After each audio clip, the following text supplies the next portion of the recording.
sera facile de montrer que nous ne sommes plus dans une démocratie, mais quelqu'un l'a dit, nous sommes dans une dictature. Dans une dictature, vous voudrez me pardonner mes mots, mais je pourrais les expliquer et m'en défendre. Une démocratie, une dictature ethnique, une dictature raciale, une dictature clanique, une dictature de famille. Pourquoi?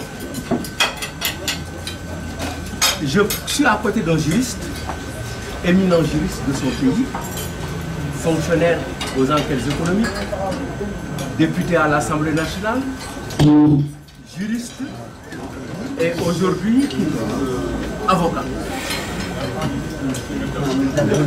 Notre pays a comme principe fondamental un régime démocratique, social,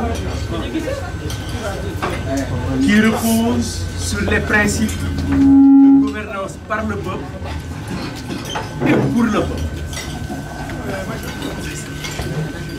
Un régime basé sur la séparation des pouvoirs exécutifs, législatifs et judiciaires. Nous avons bâti une république dont la souveraineté appartient au peuple, qui l'exerce d'abord par ses représentants. Nous ne sommes pas dans une souveraineté nationale exercée par le peuple lui-même et par ses représentants, mais d'abord par ses représentants et ensuite par voie référendaire.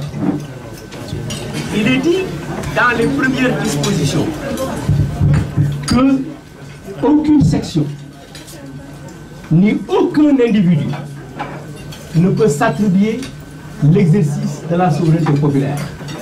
ci gàttal ci wolof mooy bàyyu kenn ak ndeyu kenn moomul réew mi réew mi mënul sant Njaay mënul sant Jóob mënul sant Sall moonte woon du sant Wàdd pour ma bañ a tooñ. Par conséquent, si aucune section ni aucun individu ne peut s'attribuer l'exercice de la souveraineté, il faut organiser notre pays. Ici, dans cette disposition-là de la souveraineté, il nous semble aujourd'hui que d'après le président Macky Sall, la souveraineté appartient aux Alpulaar. Je l'ai dit en 2012 dans un plateau de télévision avec des membres du gouvernement. Le journaliste qui animait les débats, Pape Alé Niang, me répondit que Monsieur le Président, vous ne pouvez pas nous venir à ce moment-là sur cette question parce qu'elle n'est pas, elle n'a pas été, elle ne sera pas ce pays. Ces élections n'ont pas été des élections ethniques. À l'arrivée aujourd'hui en 2018, c'est le même journaliste qui reconnaît au fond que j'avais 5 ans d'avance sur lui. Aujourd'hui, le président Macky Sall nous dit que 99,99% de Toucouleurs voteront avec lui parce qu'il est Toucouleur. C'est une question importante qu'il faut oser poser. Mais rien que sur cette question, nous ne sommes plus dans une démocratie. Quand le président de la République, gardien de la Constitution, nous dit qu'aujourd'hui, les Toucouleurs, et principalement aussi ses amis sérères, là où effectivement il est né, où il a grandi, voteront obligatoirement pour lui. Cela veut-il dire que les Lébous voteront pour mon oncle Babacar Ndioum? Malick, non. Est-ce que les Lébous voteront pour Ablaye Matar Diop? Non. Est-ce que les Soninké et les gens du Sénégal oriental voteront exclusivement pour Makalou parce qu'il est ça? Non. Nous n'avons pas cette idée de la République, mais malheureusement cette idée n'a pas été comprise par le président Macky Sall. La Constitution, dans son article 5, discrimine que dit et dicte que tout acte de discrimination raciale, ethnique ou religieuse et même de propagande ethnique et religieuse est interdite. Quand c'est le président de la République qui se dit gardien de la Constitution, en va jusqu'à ce niveau de propagande ethnique et raciale, cela veut dire effectivement que nous ne sommes pas dans une république. Surtout, quand c'est un Alpha qui a connu trop tard ses origines et son histoire. Je le dis, et ce n'est pas de moi, la déclaration est de Sadayay, qui a dit que c'est le président Wade qui lui a demandé de prendre Macky Sall, de l'amener au Fouta pour un combat. Je ne l'ai pas dit. Tout ce que je dis, c'est parce que les faits sont là, les enregistrements sont là, les preuves sont là. Les militants du PDS, je rappelle, 3 éléments qui puissent nous permettre à nous préparer pour ce combat. Après les élections législatives, il a été dressé ce qu'on appelle un livre blanc. Nous avons répertorié tous les actes de sabotage. Prendre des cartes ici à Dakar les vendredis pour l'amener à Touba.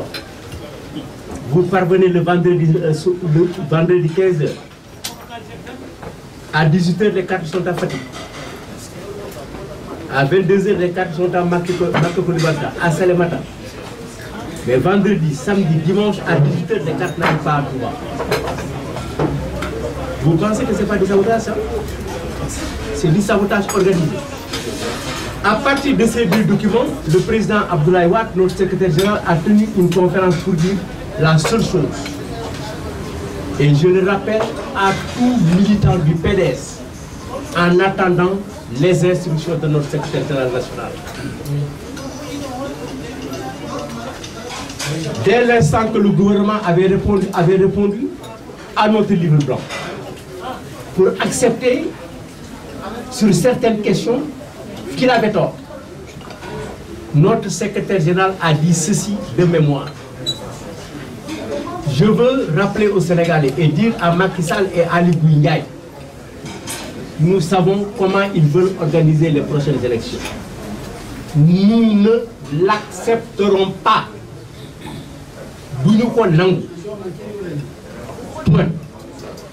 Ça ne veut pas dire que nous serons passifs. Non. Nous serons actifs. Et nous vous empêcherons de le faire. Comment? En son temps, dans une organisation où chacun fera ce que te dit les principes organisationnels, mais chacun aussi en sa manière. Chacun à sa manière, à l'endroit où il se trouve, au moment où il est possible de prendre des actes pour pouvoir renverser cette situation. Quand nous avons la légalité, quand nous avons la légitimité avec nous, et quand nous pouvons mobiliser les forces populaires, on ne demande pas, on exige. Par conséquent, nous exigeons à Macky Sall qu'il respecte les principes de nos droits, de nos libertés, pour des élections libres et transparentes.